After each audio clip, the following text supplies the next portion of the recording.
Fala galera, sejam muito bem-vindos a mais um episódio do podcast Fala Galera dentro do CTcast. E eu te convido a se inscrever no canal, ativar as notificações e acompanhar semanalmente o nosso conteúdo nas plataformas do Spotify, Deezer, Google Podcasts, Apple Podcasts, YouTube e no site do CT Segurança. E eu conto com você para compartilhar esse conteúdo nos grupos de WhatsApp, no Telegram, nas redes sociais e incentivar os seus colegas a ouvir e participar junto com a gente. Anota aí o nosso WhatsApp, é o 11 98987 7715 e o seu áudio com sugestões, dúvidas, proposta de temas pode entrar nos próximos episódios, neste que é o momento. Fala galera!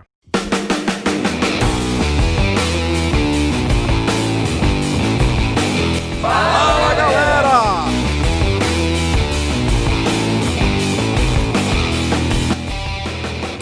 Fala galera, bom dia, aqui é o Luciano Caruso, diretor da Gana Tecnologia. O entrevistado de hoje é um grande amigo, parceiro de viagens e um dos caras que eu mais admiro no setor, pela capacidade que ele tem de compartilhar conhecimento e também de ajudar empresas com os produtos que agregam muito valor do controle operacional e dos processos administrativos. Além de amigo, sou cliente do Fernando e queria deixar um grande abraço para você, Kleber, e para o meu amigo Fernando aí. Boa entrevista para vocês.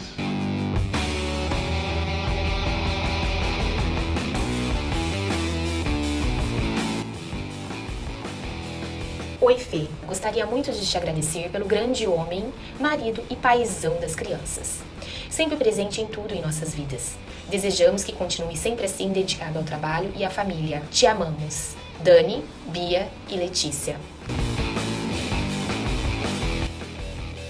Fala galera, aqui é Marcos Serafim falando. Bom, eu conheci o Fernando Só, eu acredito que em 2000 a gente estava tocando um projeto de gravação digital de imagens CFTV e transmissão via linha telefônica de escada. Depois, quando ele lançou o projeto da Segurametria, a gente retomou o contato e aí eu já era cliente e ele era fornecedor. O Fernando virou parceiro de viagem aí, a gente viaja para a Feira da EVES desde 2012 aí. E hoje eu tenho o prazer de ser amigo e o orgulho de ser sócio do Fernando lá na Performance Lab. Então, Fernando, um abraço, saúde e sucesso para todos nós.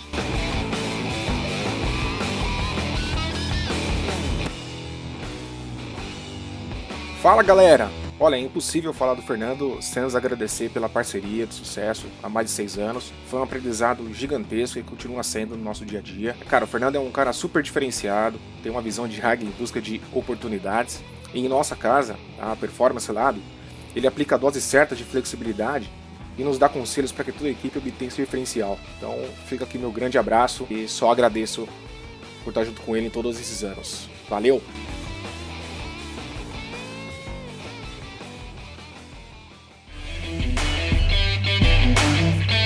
Com o patrocínio da X-Cabos Distribuidora, da Ogen Tecnologias Israelenses Inovadoras, da ParkSeg Treinamentos e da Techboard Latam, começa agora mais um episódio do CTcast.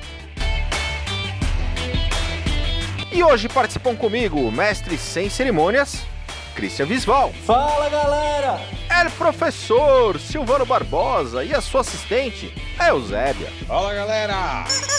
E o nosso convidado especial deste episódio, Fernando Só Silva, está conosco. Fala galera!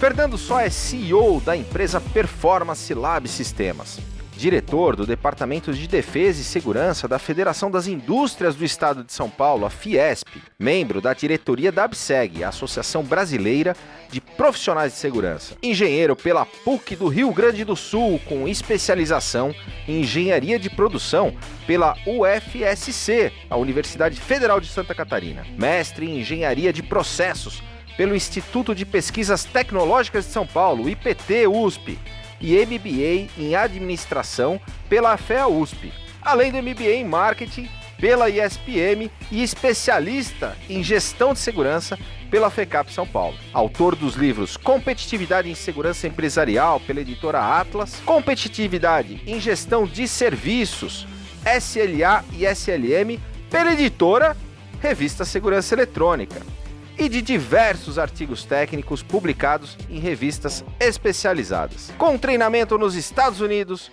e na Alemanha, oficial R2 do Exército Brasileiro, muito bem-vindo, Fernando Sois Silva. Obrigado por estar aqui com vocês, é um grande prazer de participar desse verdadeiro MBA, né, que vocês promovem, né? É uma coisa fabulosa, sou fã de vocês, sempre é um momento de aprendizado.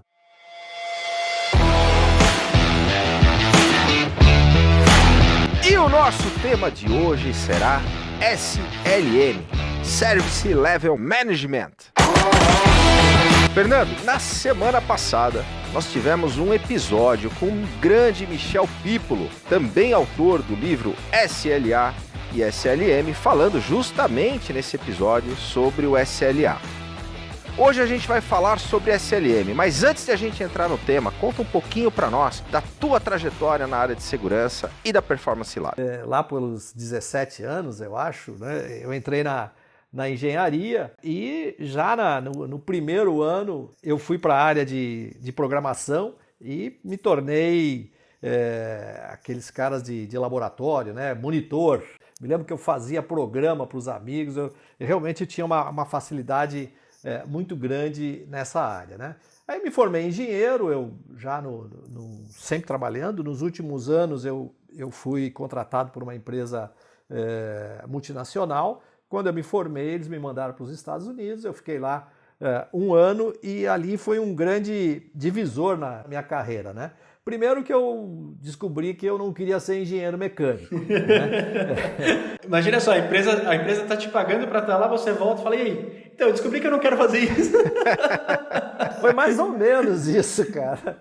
Aí eu resolvi efetivamente fazer uma outra engenharia, né? Eu fiz concurso lá para engenharia de produção de Florianópolis e aí eu passei a ser engenheiro de produção, né? Foram 3 anos em Florianópolis, eu fiquei quase 5 anos, né? No segundo ano eu fiz concurso e comecei a lecionar. Então eu tinha essa habilidade na área de programação, né? Em 84 eu vim a São Paulo, né? E me encantei pela cidade de São Paulo. Eu entrei na área médica, né? Fiquei 15 anos trabalhando na área médica, desenvolvendo sistemas. Na verdade eu fazia a parte de processo, né? Porque um sistema nada mais é do que uma automatização dos processos. E passei lá 15 anos, né, da minha vida profissional já em serviços, né? E aí a gente tentou montar uma empresa, né? Isso era final da década de 90, quando teve aquela quebra da Nasdaq, não sei se vocês lembram. O Christian nem vou perguntar se ele lembra disso. Eu não era nascido, mas eu estudei sobre isso. Está na história, né? Eu saí na época para montar essa empresa de sistemas, né? O caso era o Home Care, né? Estava chegando no Brasil. Enfim, né? A gente deu com os burros na água, como se diz, porque o dinheiro sumiu, houve esse grande crash, né? Na época, e aí eu tive que procurar um emprego novamente e acabei achando uma empresa de Florianópolis. Eu tinha muito contato que queria entrar em São Paulo. E aí eu fui contratado, a DEG, né, que existe até hoje, eu fui contratado como gerente e em pouco tempo eu virei diretor comercial. O comercial todo veio para São Paulo. Embora eu não seja um vendedor na veia, né, eu sou mais um especificador. Inicialmente, quando eu entrei no setor, eu fiquei 60 dias visitando as empresas de segurança, né?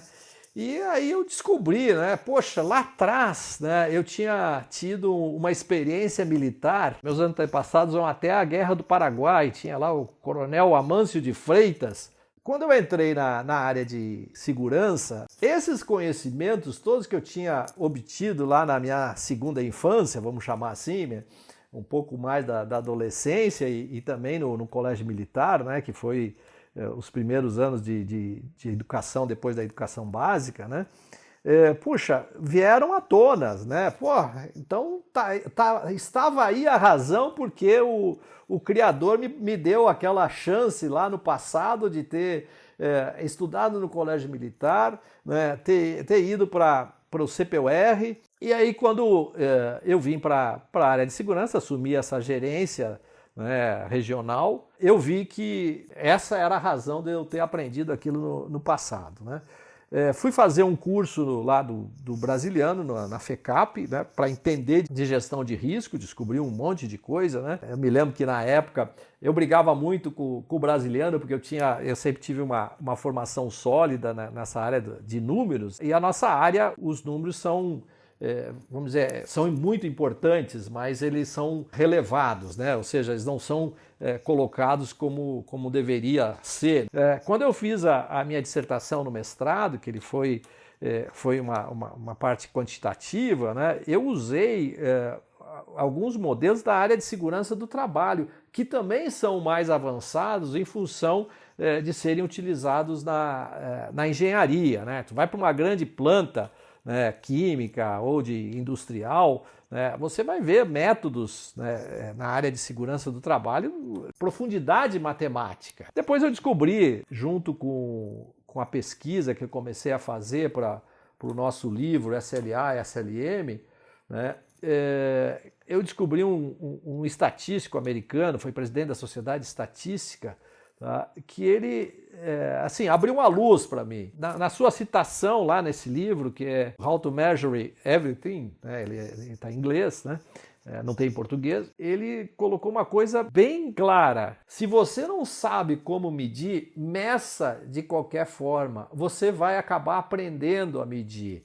né? Você vai acabar inventando uma régua. Então eu comecei a ver esses métodos quantitativos que a gente tem no setor, que tem alguns aí no mercado, né, para análise de risco, e eu comecei a ver com outros olhos, né? Antes eu via assim, puta, mas a matemática desse cara aí é muito rasa.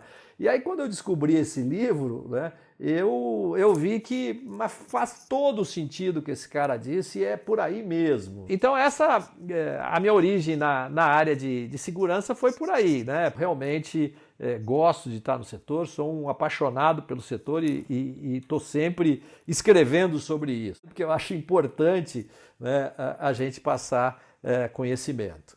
Muito legal, Fernando. Dentro de todo esse processo, vamos explicar agora para a nossa audiência o que é e onde aplicar exatamente o conceito do SLM. Quando eu e o Michel, meu amigo Michel Pípolo, na GPS, né, o Michel colocou muito claramente para mim, Fernando, olha, tem um assunto, né, que está relacionado à medição e serviço, que é o SLA. Todo mundo fala em SLA, mas a gente pode contar nos dedos quem sabe efetivamente o que é SLA, Service Level Agreement, né? Um contrato de nível de desempenho, né? Em serviço. O que se tem, né, dizendo ele na época, é que o tal do SLA é para passar o sarrafo no prestador de serviço. Vamos buscar esses conhecimentos, vamos para cima e entender do que se trata, e aí a gente vai disseminar o conhecimento. Poxa, missão dada, missão cumprida, né? Eu comecei a ir atrás, né? A minha veia acadêmica é bem mais larga que a do Michel, né? Então eu comecei a pesquisar e aí o SLA foi bem definido e apareceu um sujeito, né, chamado SLM. E no meio do processo, né, esse sujeito dizia assim, olha, não faz sentido você ter um SLA sem ter o SLM. Em outras palavras, né, resumidas em muito, o SLA é uma foto, tá? É um contrato que você assina e ele é estanque, ele fica parado. Você assinou, tá? E esse contrato vai valer muito provavelmente por 3, 4, 5 anos, né? Pode ser que ao longo do tempo, né, tenha que mudar algumas cláusulas. Mas quem vai ser dinâmico, né, é o SLM. Então, o SLA é estático, né, a foto, e o SLM é o filme. Você vai filmar a entrega do serviço para ver se ela está de acordo com aquilo que você assinou, aquilo que você contratou, né? Ou seja, acordou naquele contrato de nível de desempenho. Basicamente, tá, o SLM é isso, é a filmagem da entrega do serviço. Tá? O que está é o desempenho do prestador de serviço, né, sendo o tempo todo checado, tá, em relação ao contrato que foi assinado. Nada mais é do que o pessoal na área de construção fala da medição para poder pagar, né? Comissionamento, né? Eu acho que quando a gente fez o livro, estruturou, né, a gente sistematizou o conhecimento. Eu acho que esse é o importante, né? Quer dizer, qualquer um que queira hoje saber sobre SLA e SLM, né, pega o nosso livro e está lá. Basta que... E não precisa nem ler. Tá? Se ele já olhar as figurinhas, tá? ele já vai saber. Por isso que o papel do Michel foi tão importante, né? Muito importante, né?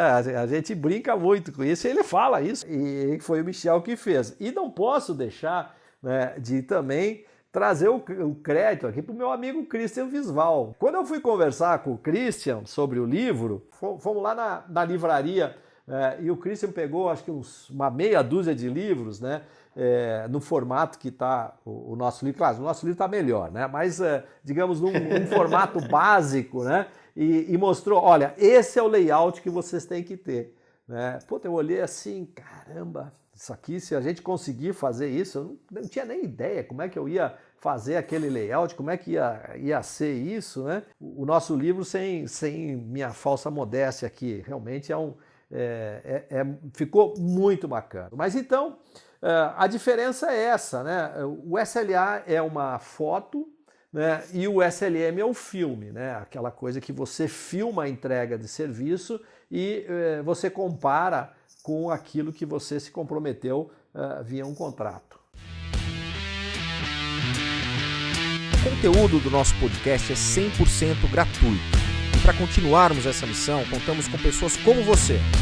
Te convido a conhecer o CT Segurança e fazer parte desse time. Acesse ctsegurança.com.br e por menos de R$1 por dia tem acesso a conteúdos exclusivos, treinamentos, descontos no clube de benefícios e acesso ao primeiro coworking dedicado ao mundo da segurança. Momento mergulhando no conhecimento. Fernando, a indicação de um livro, ou um filme, ou um documentário que você recomende para a nossa audiência. A Lei do Triunfo, de Napoleão Hill. Meus caros, esse autor, imagine que ele é da década de 20. Ele fez uma pesquisa e definiu quais eram os pontos fundamentais para o sucesso, para o triunfo. Então eu sou fãzaço, eu diria assim que isso tinha que ser um curso universitário, ser uma matéria na universidade. Então é a lei do triunfo com Napoleão Hill. Muito bom. Sabe que eu fiquei emocionado agora, porque eu finalizei a palestra no Congresso Segurança Eletrônica falando justamente da filosofia do sucesso de Napoleão Hill. E foi com o tubarão-baleia ao fundo, né, Christian? Que foi emocionante.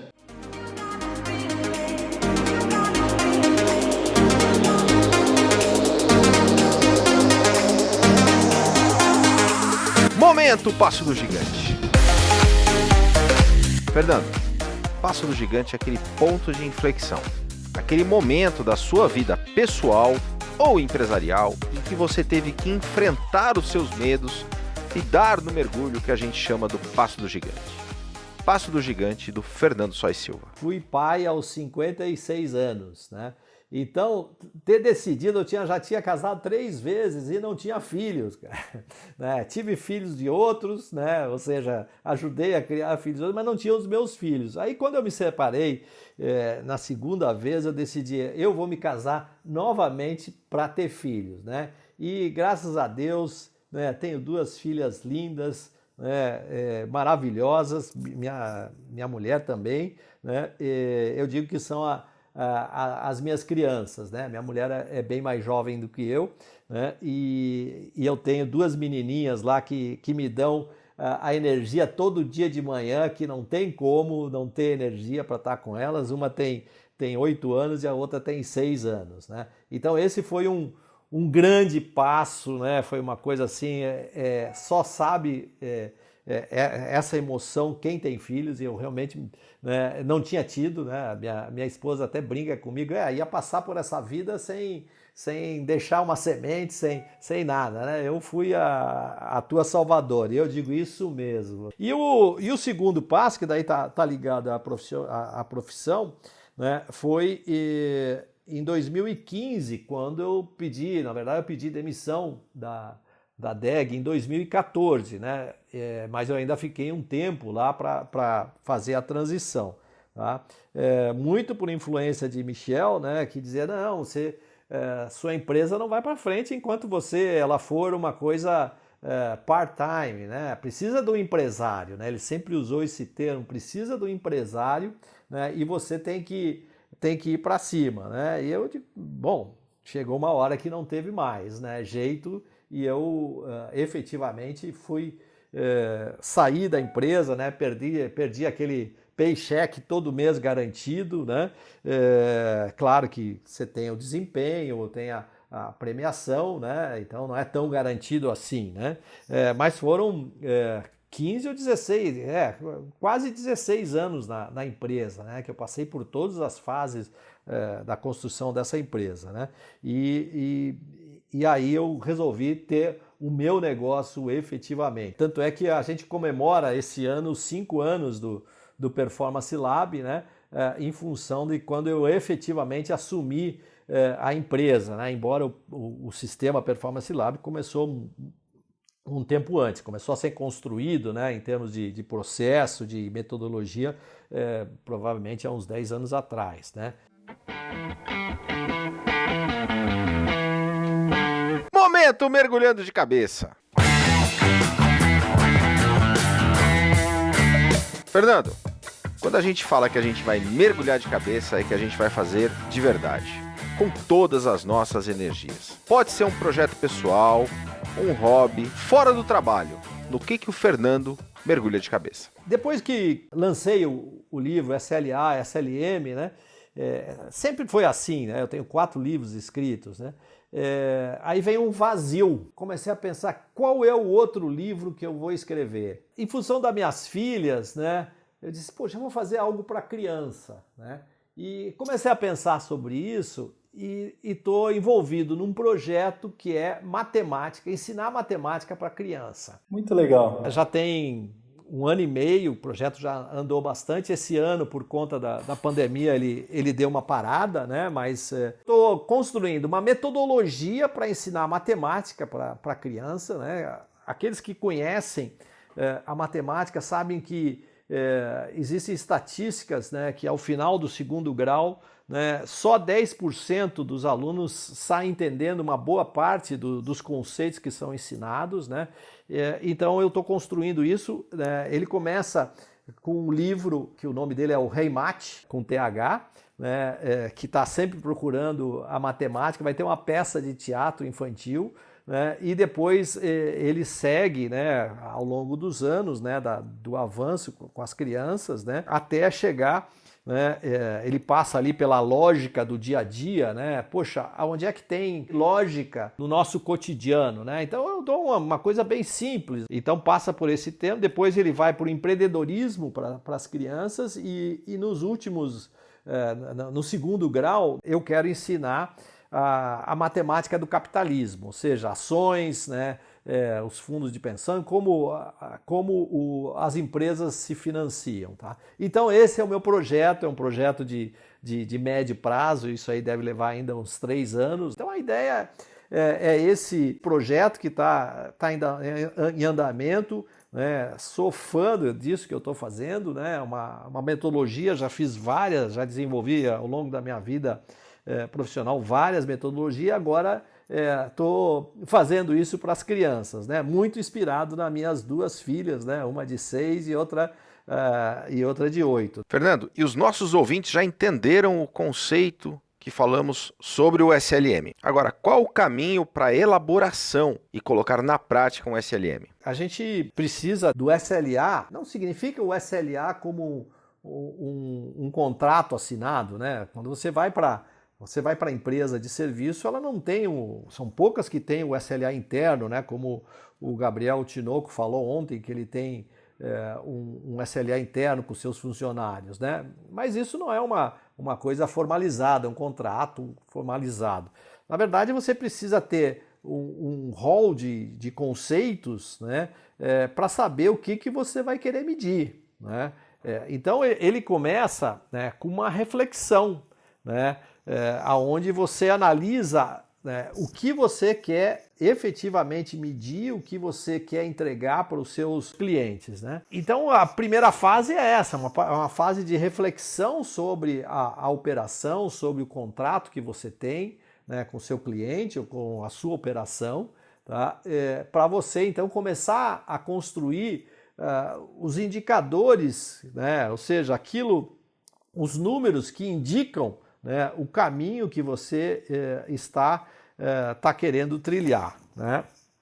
Então você começa com a reflexão, essa reflexão te traz já alguns esclarecimentos, aí você vai para a preparação efetivamente do que você vai colocar no sistema, na metodologia. O próximo passo é você saber aonde você vai coletar esses dados, é importante, quem vai coletar esses dados, a jornada dos dados dentro da sua operação ou dentro do seu cliente, né? É importantíssimo, né, você saber qual é essa jornada, porque você vai precisar intervir, né, nessa coleta de dados, porque o dado é coletado e ele é transformado em informação pelo sistema, no caso o Performance Lab faz isso, ele transforma isso em informação. Essa informação ela é utilizada para gestores tomarem as melhores decisões e olharem como está a entrega do seu serviço. Eu ouvi uma frase do empresário lá da nosso cliente, a ProSecurity, né? O Alexandre Paranhos, que disse: você não perde um cliente hoje quando lhe entregam a carta de rescisão, você começa a perder 3, 4, 6 meses antes. Então você precisa do monitoramento da entrega do seu serviço para poder corrigir, fazer as devidas correções. E o SLM é a metodologia desenhada para fazer isso, para você acompanhar a sua entrega de serviço. Então o Performance Lab ele faz o controle, né? Ele faz a medição da entrega do serviço e faz o gerenciamento. É basicamente isso, nós fazemos o SLM. Tá? Fernando, quem é hoje o público da Performance Lab? Por exemplo, quem é o cliente que vai procurar soluções de vocês? É uma empresa de segurança patrimonial? É um cliente final? Quem pode se beneficiar com as soluções da Performance Lab? Olha, Christian, essa é uma pergunta bastante simples de responder, mas também um pouco complicada, né? Vamos colocar assim. Porque o nosso cliente, que é foco, que a Performance Lab procura, é o prestador de serviço. Não tenho dúvida quanto a isso, que o prestador de serviço deveria ser o mais interessado em deixar transparente, né, a entrega dos seus serviços. Tá? Mas só que isso muitas vezes não acontece. Então o nosso foco é o prestador de serviço. Mas, né, quem pode se beneficiar assim excelentemente bem, né, é o tomador de serviço. Então nós ficamos, né, entre o prestador de serviço e o tomador de serviço. Só que a distribuição para o tomador de serviço é uma coisa muito difícil de se fazer. Eu não posso sair batendo de porta em porta aí na indústria, no condomínio, no comércio, né, dizendo: você quer controlar o seu serviço, né? Muitas vezes a gente ouve do próprio contratante: não, mas isso é uma responsabilidade do fornecedor de serviço. Então, sendo objetivo, o nosso público-alvo, o nosso consumidor-alvo é o prestador de serviço. Muito bom. E dentro dessas soluções, você consegue exemplificar para a gente alguma solução de destaque da Performance Lab? Nós, há 2 anos, começamos a trabalhar num módulo que é a supervisão remota. Ou seja, nós fizemos numa empresa, ProSecurity, né, 35 mil inspeções o ano passado com o Performance Lab.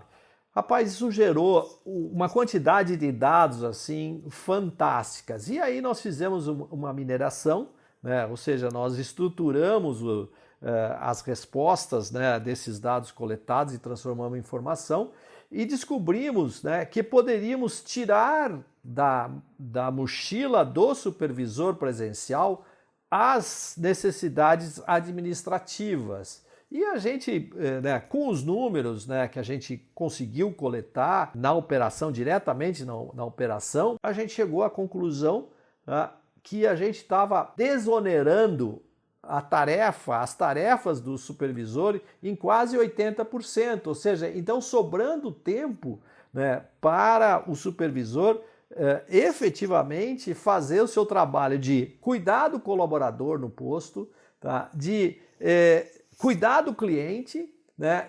E também a parte técnica do serviço, né?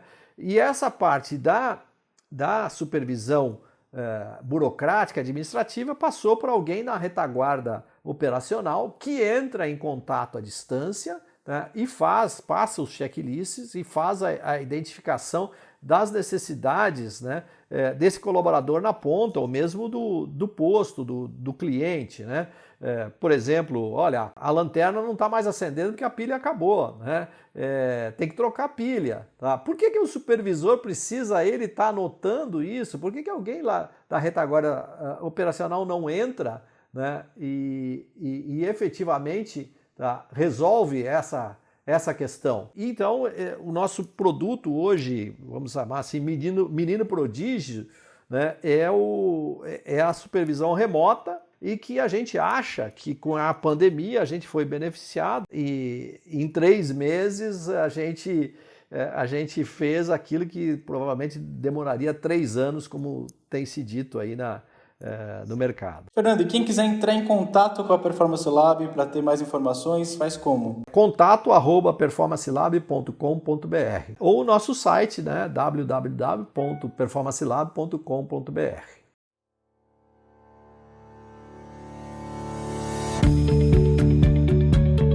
Hoje não tem como não ser digitalizado. Ainda existe muita resistência, principalmente nas empresas de segurança, na sua operação. Talvez muitos ainda não entendam o que é a digitalização, tá? Mas a gente tem feito força e está avançando a passos largos com o Performance Lab, que ele possibilita a digitalização da operação e faz o SLM, que foi o tema aqui da nossa conversa.